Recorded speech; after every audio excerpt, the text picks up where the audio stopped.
افغانستان انډر 19 پاکستان انډر 19 لا په فائنل میچ کې شکست ورکړه دی د دریو ملکونو سیریزو پاکستان افغانستان یو اے ای چې د پاکستان او افغانستان انډر 19 لوبډله فائنل لا کوالیفای شو فائنل میچ کې افغانستان لوبډله په میډل آرډر چې کوم دی باټم اینډ کې زبردست بیټینګ کړی دی زبردست پارټنرشپ د دوه بیټسمنانو لګیدلو چې در سره شریکوم کوم بیټسمنانو ور سره خپل بیټینګ کړی وو چې د افغانستان سکور 250 رنونو ته ورسولو خو بیا ورپسې دا سکور د افغانستان نه سوري د پاکستان بیټسمنانو نه چیز کړي د پاکستان بیټسمنان په 213 رنونو باندې ټوټل ټیم آوټ شوی دی او دا میچ په 60 رنونو باندې د افغانستان انډر 19 لوبډله ګټلې دی مکمل سکور کارت طرف لمو بوزم مکمل سکور کارت د سره شریک کوم د افغانستان طرف چې خپل بیټینګ کړی دی مکمل سکور کارت نه بتاسو د خپل اندازو شي پاکستان انډر 19 لا یو غټ شکست په دې سیریز کې ملاو شو جی ډیټیل سکور کارت لکه موږ راشو تاسو په سکرین باندې کارډو باندې بیټینګ افغانستان انډر 19 کړی دی چې 250 رنونه جوړ کړي نه کلاړیان اوټ د کې خطه کلاړیانو بیټینګ کړی دی چا کړی راځي ورزو په تسکین چې کوم دی پاتو بالو 2 رنونه جوړ کړي دي عزیر خان په 15 بالو 2 رنونه فیصل شینوزاده په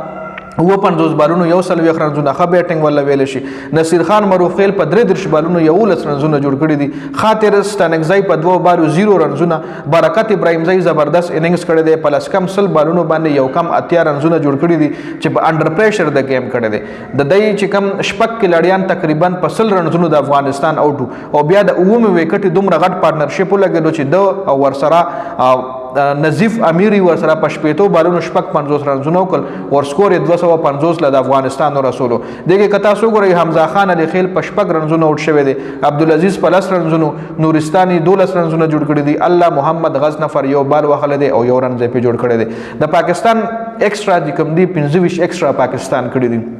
د پاکستان بالنګ وګورئ علي رضا لسو اورونو کې یو شپې ته 3 وکټي عمر زیب لسو اورونو کې یو 50 یو وکټه نوید احمد نه اورونو کې شپږ وش د خبالنګ کړي د اکانومي له سره خو عبد الصبح خان لسو اورونو کې یو سلويخ رنزونه ور کړی دي او 3 وکټې شته د خبالنګ کړي دي فهم الحق او اورونو کې او ودیر شیو وکټه عثمان خان درو اورونو کې شل وکټ یومنا هارون ارشد یو اور کړي او یو لس رنزونه ور کړی دي وکټ یو هم نه د اشتري بیا ورپسې د پاکستان انډر 19 لوبډله 200 10 رنونه جوړ کړی دي او لس وړه کلاړیان اوټ دي د پاکستان لوبډلې بیټینګ کتا سو وګورئ نو پاکستان سره عثمان خان په 15 بالو 8 رنونه جوړ کړي اوپنر بیټسمن شازیب خان په 2 کم سل بالونو 350 ډیر کم سټرایک ریټ سره د بیټینګ کولو ډیر سلو لګیو جی د ښکته کلاړیان هم د په وجه پریشر کې راغل بیا په 38 بالونو یو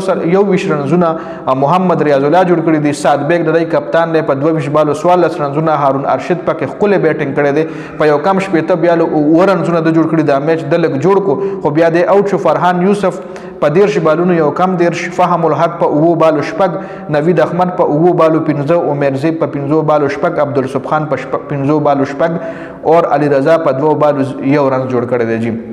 د افغانستان د طرف عبدالعزيز او اورونو کې 15 شیو وکټه خاطر سنگزای نه اورونو کې سلور سلويخ یو وکټ نورستاني عمر زئی په اتو اورونو کې شپږ 2 وکټي الله محمد غزنفر لاسو اورونو کې 50 شیو وکټه نصیر خان معروف خیل په لاسو اورونو کې 2 وکټي عزیر خان سلور اورونو کې شپږ شیو وکټه تر لاسو کړی دا نو افغانستان انډر 19 د میچ په یو 20 رنونو باندې ګټلې دی او د دې سیریز فائنل چې کوم دیغه هم افغانستان وګټلو د دریو ملکونو سیریزو پاکستان افغانستان اور یو اے ای یونائٹڈ عرب امارات چې د پاکستان اور افغانستان انډر 19 لوبډله پکې فائنل تک کوالیفای شوی و او دا فائنل د افغانستان انډر 19 لوبډله په خپل نوم باندې کو دا مکمل سکور کارډو د ویډیو کتلو زیاته مننه والسلام